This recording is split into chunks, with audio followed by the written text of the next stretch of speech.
नमस्कार मित्रांनो, आपल्या मराठी कॉर्न यूट्यूब चॅनलवरती आपलं सगळ्यांचं स्वागत आहे। आपल्या चॅनलवरती जर पहिल्यांदा आला असाल तर नक्की चॅनलला सबस्क्राइब करायला विसरू नका, जेणेकरून तुम्हाला सर्वप्रथम अपडेट मिळायला सुरुवात होतील। तर मित्रांनो, आज आपण आपल्या चॅनलच्या माध्यमातून एक महत्त्वपूर्ण माहिती पाहणार आहोत की घरकुल योजनेतील पात्र लाभार्थ्यांसाठी एक नवीन GR हा केंद्र सरकारच्या माध्यमातून प्रस्तावित करण्यात आलेला आहे। तर या GR मधील जी काही महत्त्वाची माहिती आपण या व्हिडिओमध्ये पाहण्याचा प्रयत्न केलेला आहोत, तर नक्की हा व्हिडिओ शेवटपर्यंत बघायला विसरू नका। तर चला मित्रांनो, व्हिडिओला सुरुवात करूया।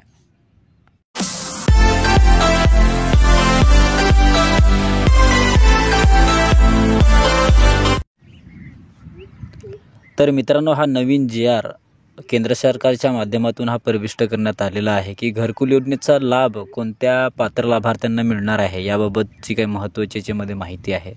तर मित्रांनो, पंतप्रधान नरेंद्र मोदी यांनी पंतप्रधान पदाची शपथ घेतल्यानंतर काही महत्त्वाचे मुद्दे, हे खूप महत्त्वाचे मुद्दे आहेत, जेणेकरून ते एक सविस्तरपणे चांगल्या पद्धतीने राबवण्यासाठी ते प्रयत्न करत आहेत। आणि याच माध्यमातून जे काही लाभार्थी असतील, जे काही घरकुल योजनेचे लाभार्थी असतील, त्यांना या योजनेचा लाभ मिळावा म्हणून एक नवीन GR नुकताच हा प्रविष्ट करण्यात आलेला आहे। तर या GR अंतर्गत तुम्ही पाहत असाल की राज्यात इतर मागास प्रवर्ग आणि मुक्त जाती व भटक्या जमाती आणि विशेष मागास प्रवर्गातील लाभार्थ्यांसाठी मोदी आवास घरकुल योजना राबवण्याबाबतचा हा GR आहे। हा GR आहे बघा, 10 जून 2024 GR आहे। या माध्यमातून शासन शुद्धीपत्रक तुम्ही बघू शकता की 28/7/2023 रोजीच्या शासन निर्णयात खालीलप्रमाणे सुधारणा करण्यात येत आहे। ज्या काही 28/7/2023 रोजीच्या शासन निर्णयामध्ये काही महत्त्वाच्या बाबी होत्या, त्यानुसार या GR मध्ये काही सुधारणा करून हा GR प्रविष्ट करण्यात आलेला आहे। तर तुम्ही पाहत असाल की राज्यात ग्रामीण भागात वास्तव्यात असणाऱ्या इतर मागास प्रवर्गातील खालील पात्र कुटुंबांना घरकुल योजनेचा लाभ देण्यासाठी मोदी आवास योजना राबविण्यास शासन मान्यता देत आहे। तर मित्रांनो, याच्यामध्ये तुम्ही बघत असाल की नंबर 1 आहे, आवास प्लसमधील प्रत्यक्ष यादीत नाव असलेले लाभार्थी या योजनेचा लाभ घेऊ शकतील। तसेच नंबर 2, आवास प्लस प्रणालीवर नोंद झालेले परंतु ऑटोमॅटिक सिस्टीमद्वारे जे काही रिजेक्ट झालेले पात्र असतील ते सुद्धा लाभार्थी लाभ घेऊ शकतात।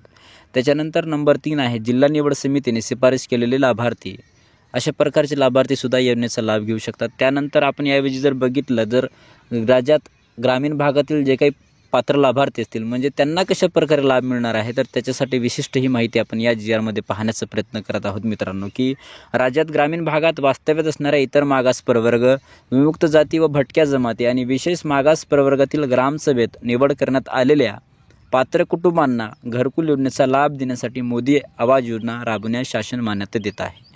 की ज्या काही ग्रामपंचायत मार्फत किंवा ग्रामसभेमार्फत निवड करण्यात येत आहे किंवा निवड करण्यात आलेल्या पात्र कुटुंबांना घरकुल योजनेचा लाभ आता मिळणार आहे ग्रामीण भागामध्ये।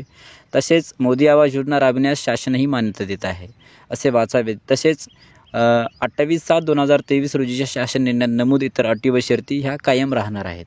तर अशा प्रकारचा हा GR आहे मित्रांनो। तर या GR अंतर्गत खूप काही लोकांना घरं मिळणार आहेत आणि यासाठी देशाचे पंतप्रधान माननीय श्री नरेंद्र मोदी हे प्रयत्न करत आहेत की प्रत्येक नागरिकाला, म्हणजे देशामध्ये ज्या नागरिकाला घराचं खरंच एक महत्त्वाचा भाग त्यांना हवा असतो, त्यांना तो मिळाला पाहिजे, म्हणून त्याचे एक प्रयत्न आहे। आणि याच माध्यमातून हा GR आपण प्रविष्ट जो काही करण्यात आलेला आहे, GRच्या माध्यमातून माहिती बघण्याचा प्रयत्न केलेला आहोत की आवास असतील, शहरी भागातील आणि ग्रामीण भागातील लाभार्थ्यांना कशा प्रकारे योजनेचा लाभ मिळू शकतो। तर याच्यासाठी हा GR नुकताच प्रविष्ट करण्यात आलेला आहे। हा जर GR तुम्हाला पाहिजे असेल किंवा तुम्हाला हवा असेल, तर तुम्ही या डिस्क्रिप्शन बॉक्समध्ये या GRची जी काही वेबसाईट आहे मी त्याच्यावरती देऊन टाकतो, त्याच्यावरती क्लिक करून तुम्ही महाराष्ट्र.gr या वेबसाईटवरती जाऊन तुम्ही हा GR डाउनलोड करू शकता। तर अशा प्रकारचा एक महत्त्वाचा GR आहे की या GR अंतर्गत हा GR एक महत्त्वाचा GR आहे आणि या योजनेअंतर्गत घरकुल योजनेतील पात्र लाभार्थ्यांना योजनेचा लाभ मिळणार आहे। तर अशा प्रकारे या GRच्या माध्यमातून आपण एक छोटीशी माहिती बघण्याचा प्रयत्न केलेला आहोत। तर मित्रांनो, आपला जर हा व्हिडिओ आवडला असेल तर नक्की आपल्या नातेवाईकांना, मित्रांना शेअर करायला विसरू नका। धन्यवाद। जय हिंद, जय महाराष्ट्र।